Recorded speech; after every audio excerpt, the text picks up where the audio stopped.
আর মুখটা কেমন? বলে মুখের মধ্যে দুটো জোড়া ভ্রু আছে। ভ্রুটা কীরকম?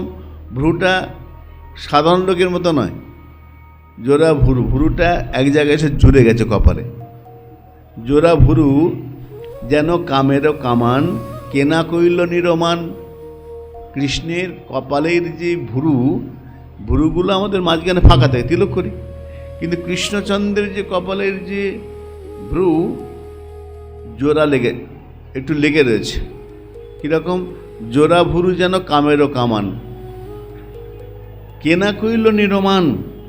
কেউ কেউ বলছে শুধু কামের কামান শুধু নয়, ওটা তীর, একটু বাঁকা, ভ্রুগুলো একটু বেঁকে রয়েছে।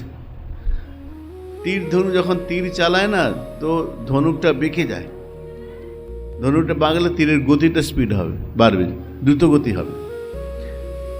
তো কৃষ্ণচন্দ্র যখন কারোর দিকে তাকাচ্ছেন, তরল নয়ানি তেরছা চাহনি বিষম কুসুমবান। যখন ভ্রুটা বাঁকি কারোর দিকে তাকালো না, ওই যে তাকানোটা, ওটা কি হয়েছে?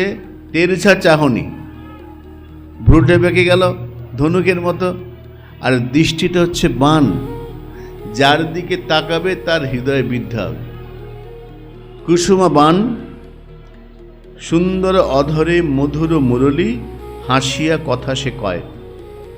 অধরটা সুন্দর, ভ্রু সুন্দর, মিষ্টি হেসে যখন কথা বলে না, সুন্দর অধরে মধুর মুরলী, হাসিয়া কথা সে কয়।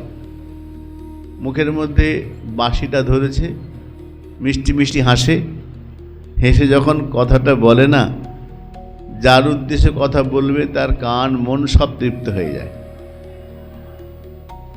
দ্বিজ ভীমে কয় অরূপ নাগর, দেখিলে পরানো যায়।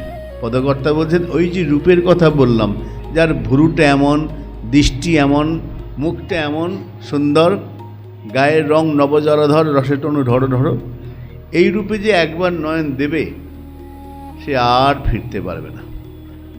তার দ্বারা আর কোনো কাজ হবে না, অবমুঝো হব কোনো কাজে।